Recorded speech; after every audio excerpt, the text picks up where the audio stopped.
Samahan nyo nga pala kami ngayon dahil na-invite kami sa event ng BP Night 2026. At syempre guys, kasama ko rin si Ace dyan dahil dalawa kaming na-invite sa BP Night 2026. So ayan guys, nag-ready na nga kami niyan. Mini-makeupan na ako ni Ate Gabi. And guys, ang ganda talaga ng kamay ni Ate Gabi. And maganda rin mag-makeup. Ayan guys, andyan nga si Ace sa tabi ko. Nangungulit talaga pero ayoko pansinin kasi wala lang, ayoko lang pansinin.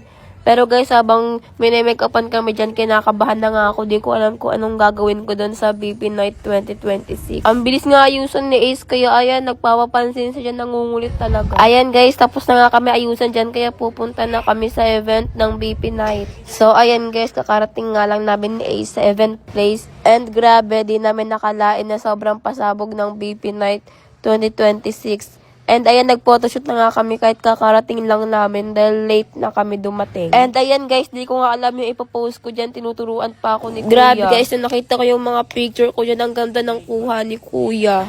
Ayan nga guys, kakatapos lang namin mag-photoshoot dyan and aakyat na kami sa taas.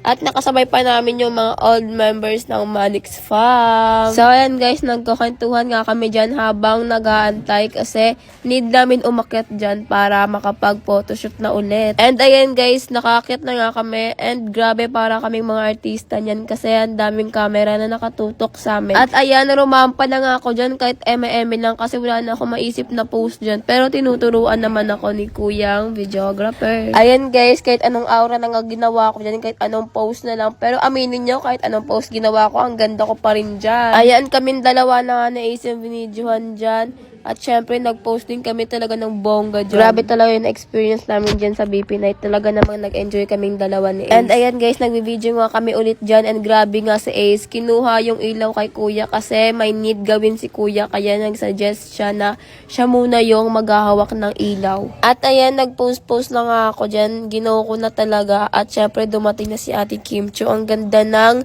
gown niya. At si Miss Eliana. Grabe ang payat niya sa personal. At syempre, hindi rin magpapauli si Meme Vice. Grabe, pasabog din yung suot niya. At syempre, namangharin kami dyan kasi kakaiba yung suot niya talaga. As you can see, ayan nga pala yung booth ng DG Plus Foundation. At ito naman ang booth ng DG Plus Entertainment. Nag-enjoy nga ako dito dahil bukod sa mga booth, meron ding palaro na para bang healing my inner child ang atake. Hindi ko nga alam yan kung saan siya huminto, kaya tumawa lang ako. Pero nalungkot lang din ako agad dyan. At dyan na nga, pumasok na nga kami guys dahil magsisimula na.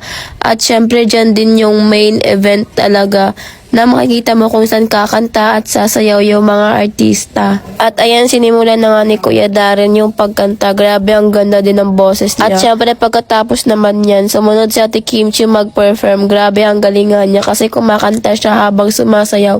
And ang ganda din ng boses niya dyan. And andyan din syempre si Meme Vice at ang ganda pa rin ng outfit niya dyan. And ang galing din niya mag-perform. At syempre, andyan din yung mga kasama ko sa table. Grabe, ang gaganda yan. Ang sasarap nga ng mga pagkain dyan. Ito yung pinakagusto kong part sa event. Nag-donate lang naman ng 260 million ang DG Plus. Imagine, 260 million, ang dami ng taong matutulungan nun. Kabog talaga ang DG Plus, guys. Step into the next plus and syempre pauwi na nga kami dyan, guys. Hanggang dito na lang. Bye-bye!